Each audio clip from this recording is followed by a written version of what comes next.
This is, again, another three rounds at 3 minutes. Tim Riscen 1-0. This is a flyweight fight, 125 pounds. There we go. There's the correct graphic. In the blue corner, Tim Riscen. 1-0, undefeated so far in his professional career. He'll be facing Brandon Frunk, who's coming in at 0-0, making his professional debut.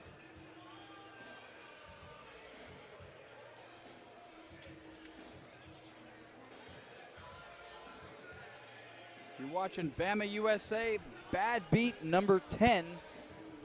Here we're in the city of Commerce, California. Just a stone throw south of downtown Los Angeles.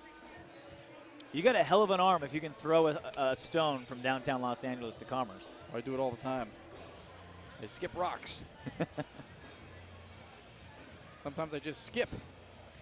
However you get here, Ron, as long as you're sitting next to me doing this with me, I'm a happy camper. The pleasure's all mine, sir.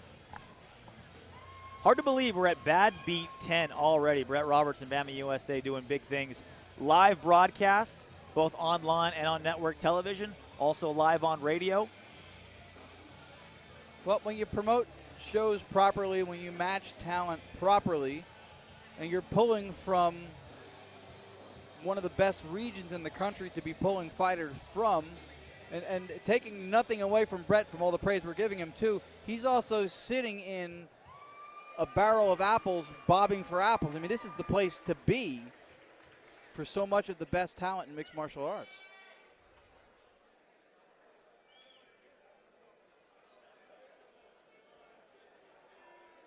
I think one of the things the mastery of Bamma shows that Brett brings to these is that he knows where to pair the guys up from. He gets the right fighters for the right fights.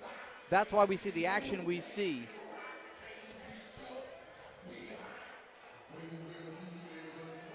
And what a great opportunity for fighters coming up to be able to have a consistent show, to be able to build a fan base, develop their skills, learn how to be a professional fighter. I mean, it's not just a tagline; it's an occupation that that's a learning on the job, and so many years that mixed martial arts has been around. It's only been around 2 decades or so in North America.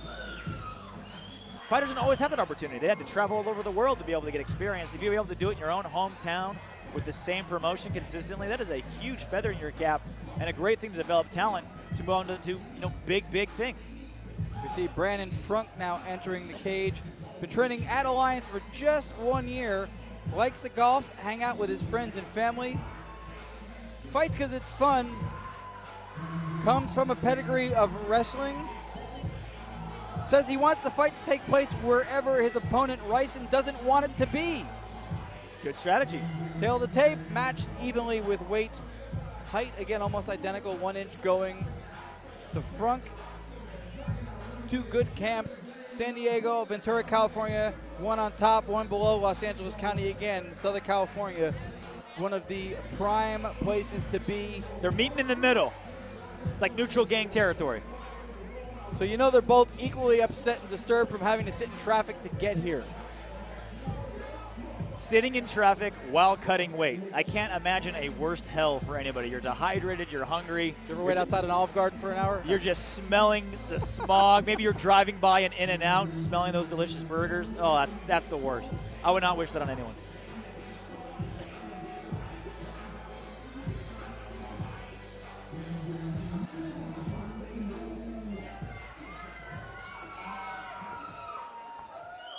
Some hops Frunk does. Look at those things.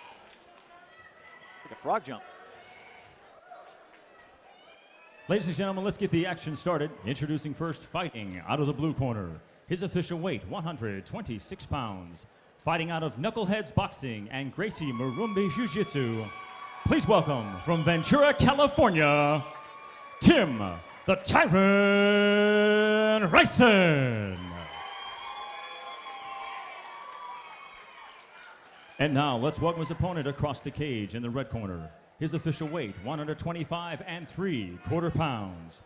Fighting out of Alliance Training Center, let's welcome, from Reno, Nevada, Brandon Frunk.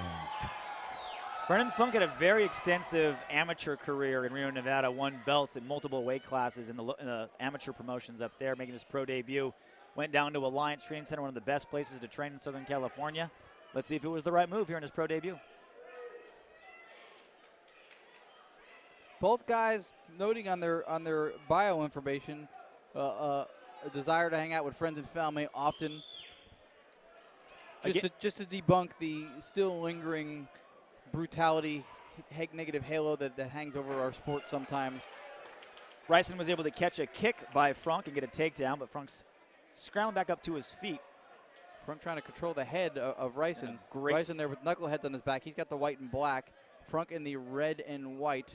We call that a bulldog position in wrestling. It has a lot of names in wrestling, actually. We have the underhook and the front headlock. It looked like he was trying to parry around to the back, but then again, this is one of those times when the positioning by the cage, and a round cage too. I think sometimes you can do some things with a corner, right? That you can't do with a round cage. Hip Front toss. And he gets Frunk down briefly. Riscen with the throw. Got to watch for those knees. Frunk, long legs. 3 3-minute rounds scheduled here. This is the first. Frunk in the right-handed stance, Riscen in the southpaw stance. The tyrant, Tim Riscen, 1-0. Frunk, you said having an amateur pedigree as a fighter, so more seasoned than you might get the expectations for with an 0-0-0 record. Riscen really likes using that overhook to try to do a judo throw or a little whizzer throw. Frunk having none of it, though. Was able to keep his balance. But there it is. As soon as I said Frunk was able to defend it. Now Riscen has a Darce choke. This is a front choke. I can't see how well it's tied up, but if he can get Frunk to his back, this could be it. I can't tell how tight it is, but Riscen in a great position right there. It's getting tight. He's doing the right thing. He's trying to get Frunk onto his right hip. You could see it in front. Now it looks like he's let off a little bit, but you could see it in Frunk's face when it tightened up. He was reaching between the legs to grab the inner thigh of Riscen, and when it cranked it a little bit tighter, he dropped his hand. That could really alter a fighter's game plan when you know a guy has a really good guillotine or a really good Darce choke or a front headlock choke, because you're less likely to shoot double legs or get your head anywhere near them. That can really throw off a guy's offense. And Riscen with the double leg takedown. It's passed over to side mount now. Well, no, Frunk's kind of working a cage position, not really a pure jiu-jitsu position right now. Frunk had his back up against the pad on the cage. And again, not a corner, it's a pad, but it's a rounded cage. So holding the cage a little bit there was Frunk as he got up to his feet. Not surprised that Riscen's got a good, well-rounded game here. He's out of Knuckleheads Boxing and Gracie Marumbi Jiu-Jitsu, 4 years collective. Those are two good places to be to round out your game.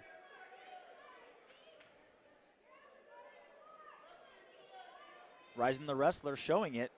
Double legs, clinches, front headlocks. That'll wear down on a man. That will really wear down on a fighter if you're able to, to just pressure him and just en masse. Keep laying on him, keep pushing him, keep leveraging him. One round down, scheduled for 3 3-minute rounds. The only thing that might be almost as hard as what these guys are doing is scoring it.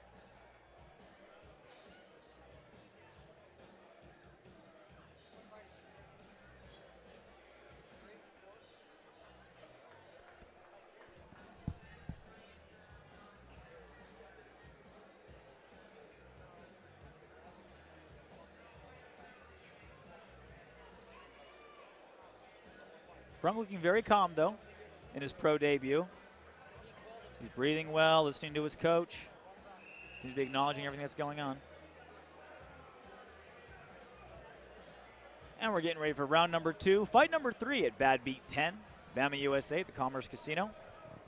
Mike Beltran, the Yosemite Sam-looking MMA referee. He is truly one of the coolest guys in the sport. You ever get a chance to talk to him? You ever see him at an event? And he travels outside of California to do shows. Yep. By all means, go over and say hello to him. He's an awesome guy. Give those braids a tug for good luck. Yeah, do that, and just make sure you mention R.J. Clifford as you do it. Second round of action, 3 3-minute rounds. He'll probably punch you in the face and say, scheduled. "Oh yeah, that's from Mike. You give it to R.J." Leg kick by Frunk. Wonder if Frunk is going to try to keep some distance. He does have longer legs, even though the height differential was not more than an inch. He's got a long leg physique, and he may try to use that range now or try to keep some distance with Riscen, because Riscen did very well on the inside. And Frunk now doing very well from the outside. Straight punches, some kicks. And there's trying to take that inner real estate back by Riscen with the takedown attempt. Kind of a lazy double leg. Frunk was able to defend it really well. Now he has a body lock. Now he just has an underhook.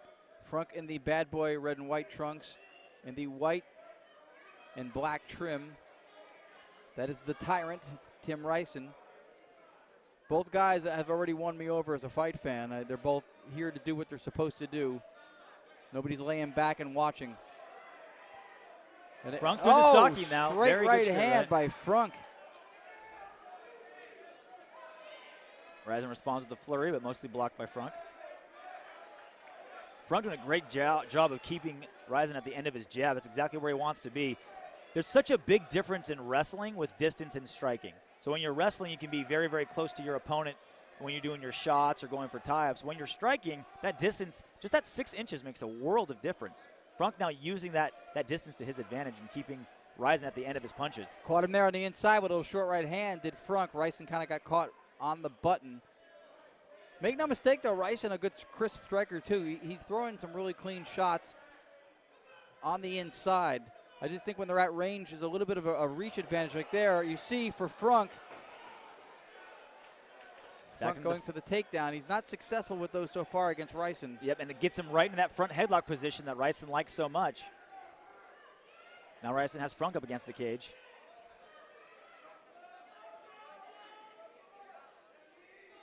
Frunk with the body lock, and he reverses position. Now he's got Riscen's back against the cage. You always want to be the guy pushing the other guy against the cage. You want to have the cage generalship. When the guy has his back against the cage, judges always think you're losing, and normally you are. Riscen said he doesn't care where the fight takes place. He'll take it anywhere. You'll hear that often if you ask a fighter that, because they want to come across well-rounded and not like they have a preference or to give one away even. Riscen has proved that he seems to be comfortable wherever this fight has been. Well, he clearly wants the takedown. That's definitely his goal, and in MMA you always want to be on top. And he's got the takedown now. Frunk going for kind of a loose guillotine. Doesn't look like he'll have anything here. And that is the second round coming to an end. One more session of 3 minutes to go here at Bamma USA Badbeat 10.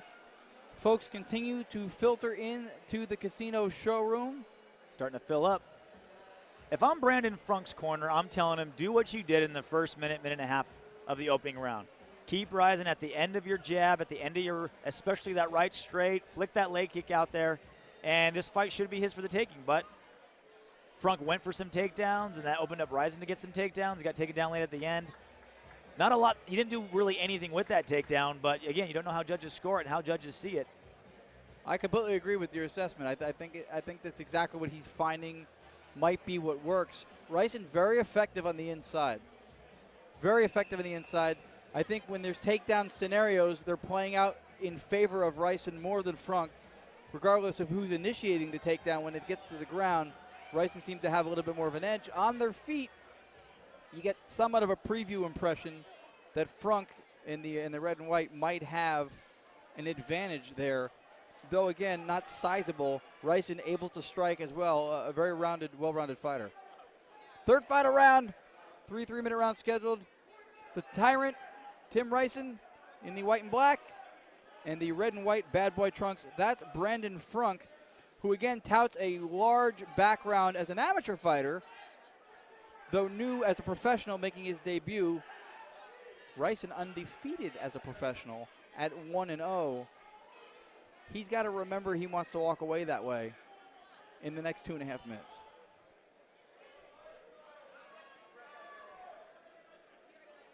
Brandon Frunk now with the clinch position, pushing Riscen up against the cage, back to the center.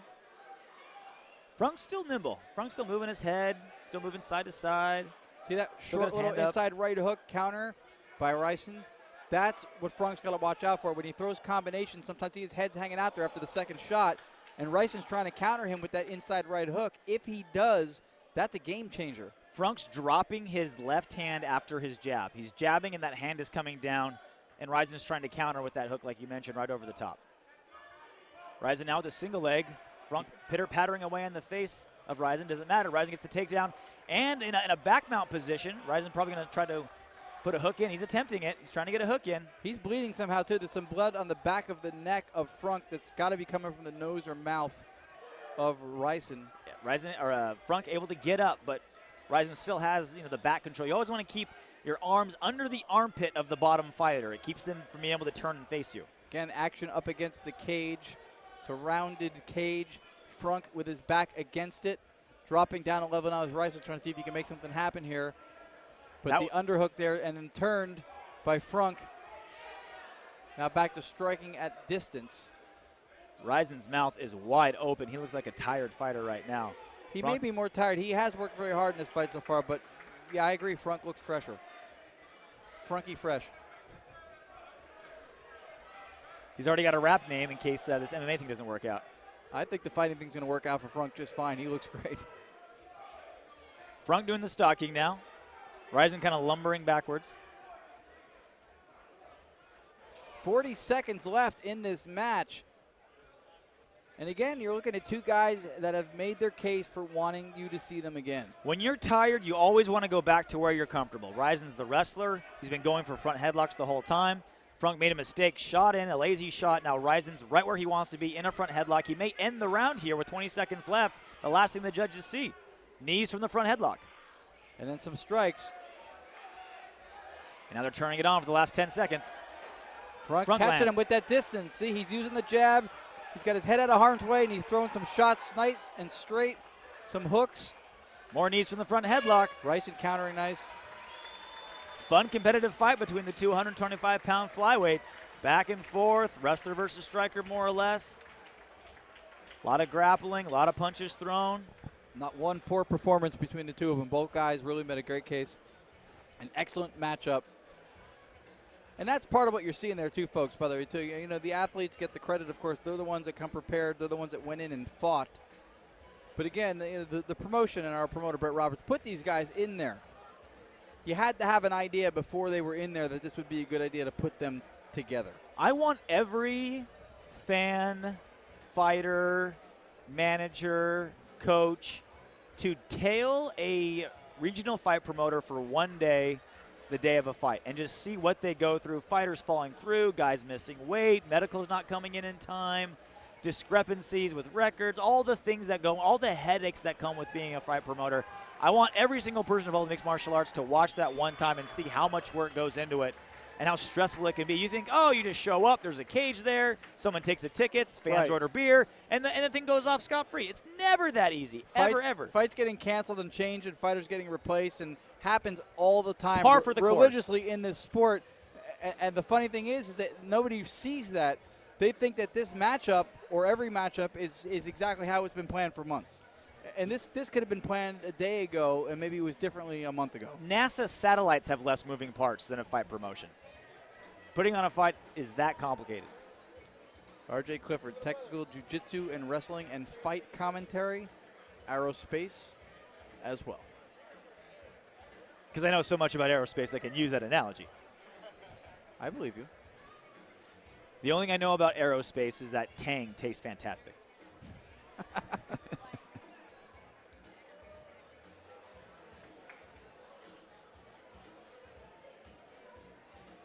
You see in Riscen's corner, too, Chris the Real Deal Beal is in there, too. And that's, again, you see knuckleheads written anywhere on somebody's shorts. Know that they can throw their hands. The place the one and only El Kukui Tony Ferguson called home. Yep. And there's a guy who could throw hands quite well. Mike Vale's going to tell us exactly how the judges leaned on this one. Ladies and gentlemen, after 3 rounds of MMA action, we go to the judges' scorecards. Both judges, Luis Cobian and Gene LaBelle, scored about 30-27, and Judge Stephen Davis scores about 29-28. For your winner by unanimous decision, Tim the Tyrant Riscen. Wow, 2 30-27s on the judges' scorecards. They must have really taken into consideration the wrestling, the pressure, the takedowns. Yeah, I think kind of curious. I think that they were probably evaluating or scoring that on continuous pressure. I don't know if I saw it as one-sided as that. Well, the problem with the 10-point must system in mixed martial arts is you look at 30-27, every single one of those rounds was competitive, every single one of those rounds was close. Obviously, you have two judges scoring, 30-27, and the other judge scoring at 29-28 the other way. You know that there's some discrepancies there. A fight can be super, super close and still be 30-27. It can be very misleading. But that's just how the 10-point must system works. You're looking at a couple of rounds that were not a 1-point differential. Nonetheless, Riscen, the Tyrant, walks away with the win. Stays undefeated at 2-0 now in the Bamma Badbeat 10 cage. Tonight's fight brought to you by Doc Kessler, the OC Fight Doc. Go to ocfightdoc.com. Doc and .com is very hard to say in a row. I bet you he did it on purpose. And Fresh just to Peaches. get people. Custom swimwear out of Rancho Cucamonga, California. They're providing the clothing you're seeing on our lovely ring girls that enter the cage. Rev Gear, proud sponsor, often seen, a very prominent brand in mixed martial arts. I like their new logo. Sharp looking. Yes. Rev Gear has always sustained a very sharp and cutting edge feel Edgy. to what they do. Edgy.